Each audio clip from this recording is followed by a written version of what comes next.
Students, I am Dinesh Pratap Singh, Assistant Professor EC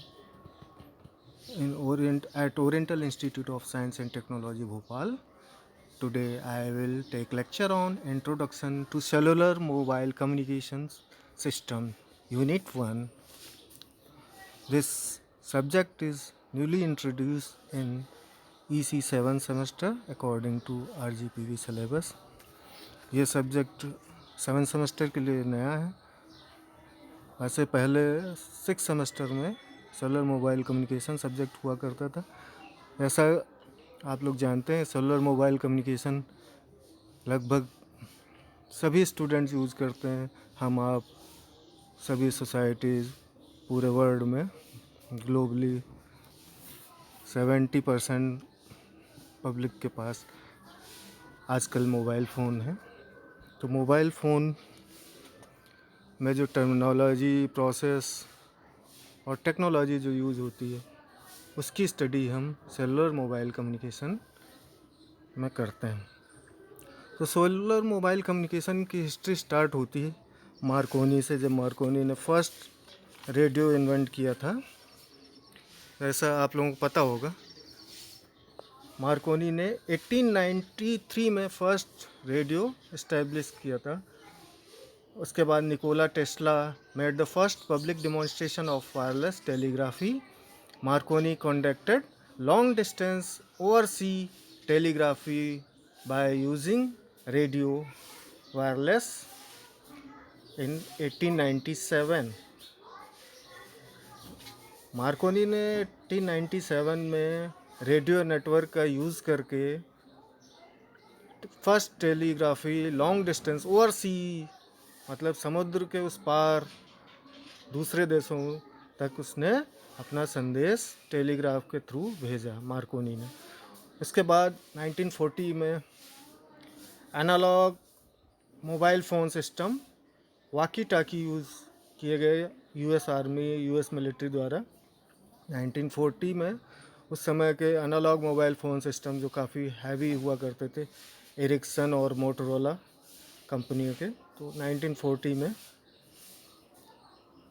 उसमें जो technology use हुई थी एनालॉग कम्युनिकेशन टेक्नोलॉजी। एनालॉग उस समय डिजिटाइज नहीं हुआ था, डिजिटाइजेशन तो 80 के बाद हुआ। तो और 1947 में John Bardeen and Walter Brattain from American telegraph and telecoms Bells lab invented the transistor and switch electronic signals.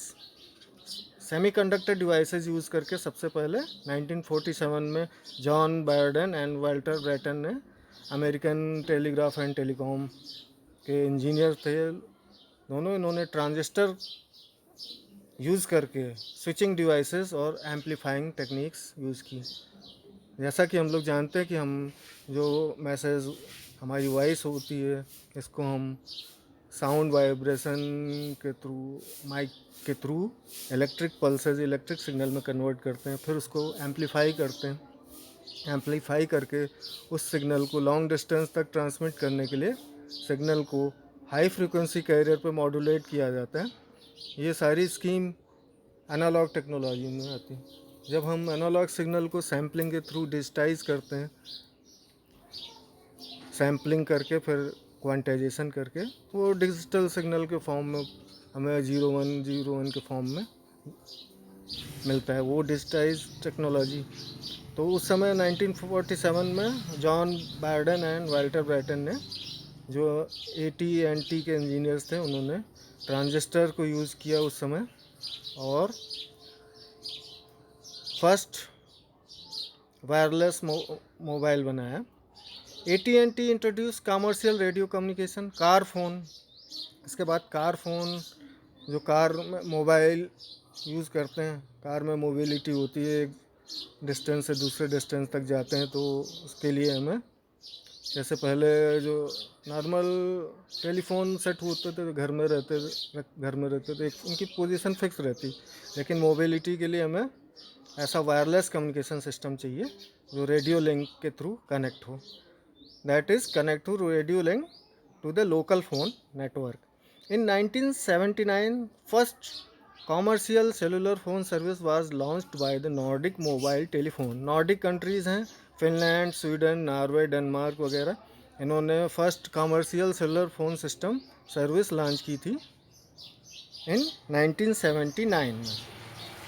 तो दैट इज़ एवोल्यूशन। और सेलुलर सिस्टम के जनरेशंस जैसे आप जानते हैं 1G, 2G, 3G, 4G, today we are going on 4G, fourth generation technology.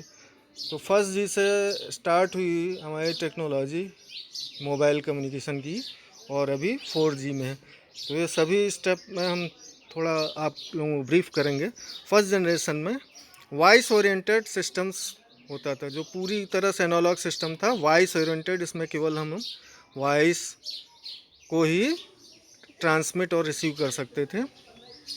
Advance mobile phone system, जो American advance mobile phone system first G में use हुआ था, AMPS and cordless systems. Cordless systems हमारे घर के आसपास आप वाकी टाकी की तरह यूज़ कर सकते हैं। घर के आसपास 40-50 मीटर की डिस्टेंस तक आप उससे टॉक कर सकते हैं। फिर सेकंड जनरेशन मोबाइल सिस्टम आया जो डिजिटाइज किए गए, जिसमें सैम्पलिंग और क्वांटाइजेशन करके एनालॉग सिग्नल को डिजिटल में कन्वर्ट किया गया। इसमें voice oriented systems based on digital technology more efficient, इसमें एफिशिएंसी इंक्रीज हुई, बैंडविड्थ का यूज़ कम हुआ and use less spectrum than 1G, और इसमें स्पेक्ट्रम बैंड की सेविंग हुई 1G के कंपैरिजन में। इसका एग्जांपल है 2G का global system of mobile communication GSM, and US में TDMA यूज़ किया गया। GSM और TDMA, इंडिया में GSM के साथ CDMA भी आया, CDMA 1995 IS-95। ये जो CDMA सिस्टम आया तो फर्स्ट रिलायंस ने लॉन्च किया था और उसके बाद टाटा इंडिकॉम ने। इसमें वॉइस और टेक्स्ट दोनों ट्रांसमिट और रिसीव किए जा सकते हैं 2G जनरेशन में। और 3G जनरेशन में अभी डेटा, वीडियो, ऑडियो, ये सब सेंड और रिसीव किए जा सकते हैं 3G जनरेशन में, जब हमारे पास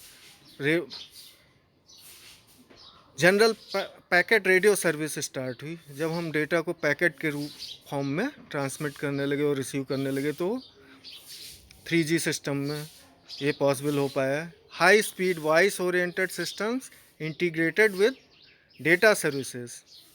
3G सिस्टम में क्या, हाई स्पीड भी जो डेटा की हमें काफ़ी हाई मिलने लगी। वॉइस ओरिएंटेड, वॉइस को भी सपोर्ट करते थे, डेटा को भी सपोर्ट करते थे ये सिस्टम। और इसमें GPRS general packet radio service CDMA 2000 और एज टेक्नोलॉजी 3G में यूज़ हुई। Enhance data rate system, enhance data rate global system और mobile communication edge technology. WCDMA wide band CDMA, ये सभी 3G के एग्जाम्पल। WCD में सिम आपने use की होगी 3G में। और फोर्थ जनरेशन मोबाइल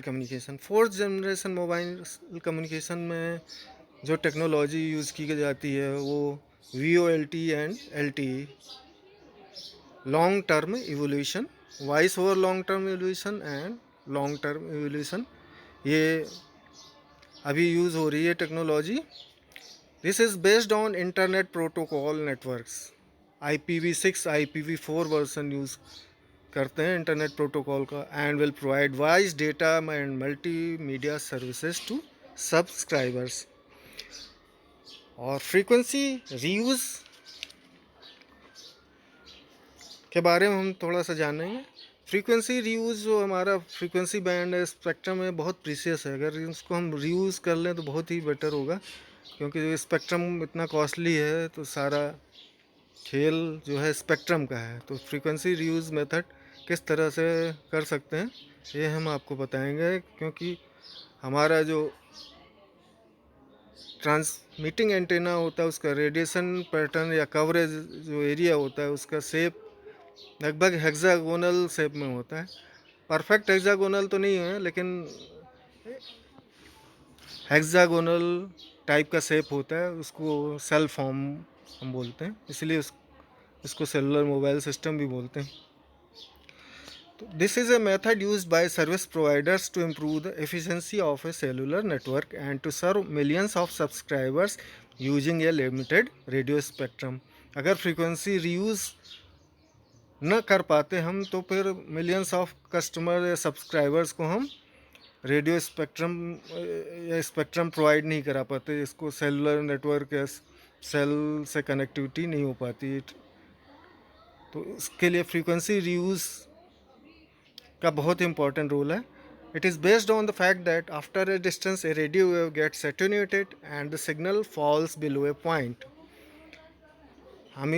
हम सभी को पता है कि after a distance radio waves का पावर कम हो जाता है, सिग्नल फेड हो जाता है और एक पॉइंट के नीचे जब चला जाता है तो ये इंटरफेरेंस के कारण किसी यूज़ का नहीं रहता है.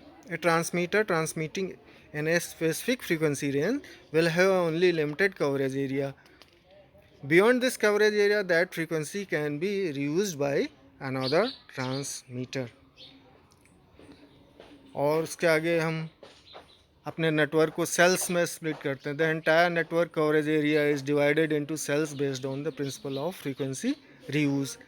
ए cell is equal to basic geographical unit of a cellular network. जो जियोग्राफिकल एरिया कवर करता है cellular network is the area around an antenna where a specific frequency range is used. Is represented graphically as a hexagonal shape, but in reality it is irregular in shape. When a subscriber moves to another cell, the antenna of the new cell takes over the signal transmission. Handover process apply होता है. जब subscriber एक place से दूसरी place में जाता है तो जब एक सेल का सिग्नल फेड होने लगता है, एटेन्यूएट होने लगता है, तो जिस सेल का उस समय स्ट्रॉन्ग सिग्नल होता है उसको हैंडओवर कर देता है for signal transmission. A cluster is a group of adjacent cells. Number of groups जो होते हैं, नंबर ऑफ सेल्स का ग्रुप होता है, उसको क्लस्टर बोलते हैं. Cluster usually 7-5 cells. No frequency reuse is done within a cluster. हम 5 सेल्स 7 सेल्स का क्लस्टर एक फॉर्म करते हैं. ये सब सेल्स होते हैं.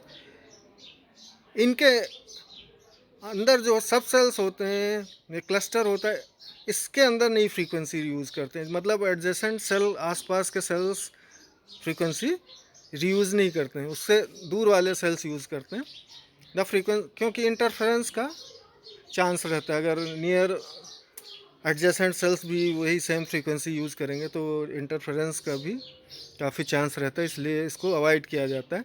The frequency spectrum is divided into such bands and each sub band is used within one cell of the cluster.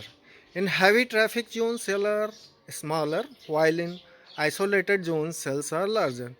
जहाँ पे हैवी ट्रैफिक होता है, जैसे मेट्रोपॉलिटन सिटीज़, मेट्रोज़ में दिल्ली, मुंबई, कोलकाता, चेन्नई, यहाँ पे जो सेल क्लस्टर्स होते हैं, इनका जो जियोग्राफिकल एरिया सेल्स का 1.5 से 2.5 किलोमीटर के आसपास रखते हैं, डिपेंड अपॉन ट्रैफिक डेंसिटी.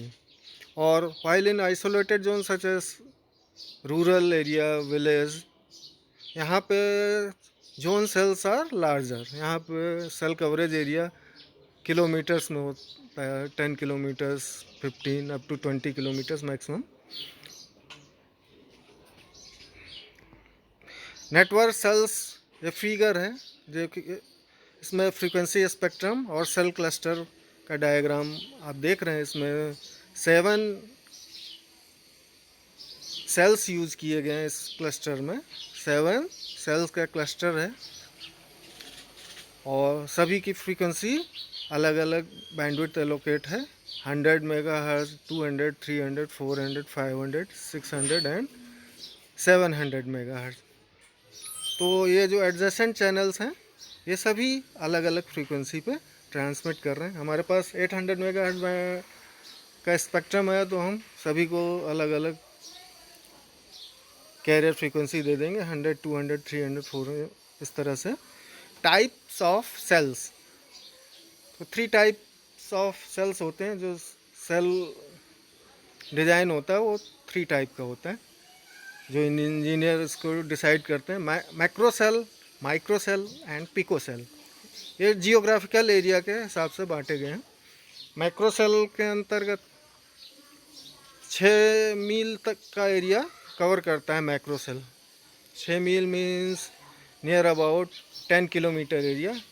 इसको macro cell used in remote area. Remote जो शहर से थोड़ा दूर है, हाई पावर ट्रांसमीटर यहाँ पे यूज़ किए जाते हैं। रिसीवर, हाई पावर ट्रांसमीटर ज़्यादा लॉन्ग डिस्टेंस के ट्रांसमिशन रिसीवर के लिए हाई पावर ट्रांसमिशन यूज़ किया जाता है। माइक्रो सेल, माइक्रो सेल जो है मैक्रो सेल से थोड़ा कम एरिया कवर करता है। सेल कवरेज एरिया इसका कम होता है। ये half and mile means 800 metre, तो 200 मीटर से 800 मीटर तक इस सेल की कवरेज एरिया होती, इसको माइक्रो सेल बोलते हैं। And are used in urban zones, metros. Low power transmitter इसमें यूज होते हैं। And receivers are use to avoid interference with cells in another clusters. चूँकि जियोग्राफिकल एरिया कम होता है तो इंटरफेरेंस, अगर ज़्यादा पावर का ट्रांसमीटर हम यूज़ करेंगे तो इंटरफेरेंस होने का चांस रहता है। Then pico cell, pico cell कोई बिल्डिंग, फ्लैट एरिया को कवर करता है। Covers area such as building और ए टनल। तो पिको सेल का range near about 200 metre, 2 metre to 200 metre तक की रेंज में पिको सेल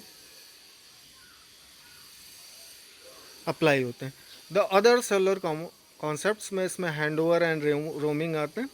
हैंड ओवर में moving a call from one zone, from the transmitter receiver from one zone to another zone due to subscribers mobility. Hand over process करना पड़ता है जब कोई subscriber चल रहा हो, वॉकिंग में हो या ट्रैवल कर रहा है, तो कुछ डिस्टेंस के बाद एक सेल का कवरेज एरिया जब सिग्नल अटेनेट होने लगता है तो फिर जिस सेल का सिग्नल उसके आसपास सेल का जिसका सिग्नल स्ट्रांग होगा उस सेल को हैंड ओवर कर देगा। तो due to subscribers mobility this process is used, hand over process. Roaming allowing the subscriber to send receive calls outside the service providers coverage area. एक state में अगर एक सर्विस प्रोवाइडर है, दूसरे स्टेट में दूसरा है, तो उसके लिए रोमिंग हो जाएगी। वो फिर PSTN नेटवर्क से कनेक्ट होता है। मोबाइल स्विचिंग सेंटर यूज़ होते हैं इसमें, बीच में एक्सचेंजेस और मोबाइल स्विचिंग सेंटर, जहाँ पे विजिटर का होम लोकेशन रजिस्टर से आइडेंटिटी और उसके बाद फिर उसको वो मोबिलिटी और सर्विसेज प्रोवाइड किया जाती है। और GSM में ये जो मल्टीपल एक्सेस स्कीम्स यूज़ होती हैं, जिसमें फ्रीक्वेंसी डिवीज़न मल्टीपल एक्सेस, इसमें नंबर ऑफ़ यूज़र्स को, जो हमारा GSM में होता है यही FDMA ही ज़्यादातर यूज़ करते हैं।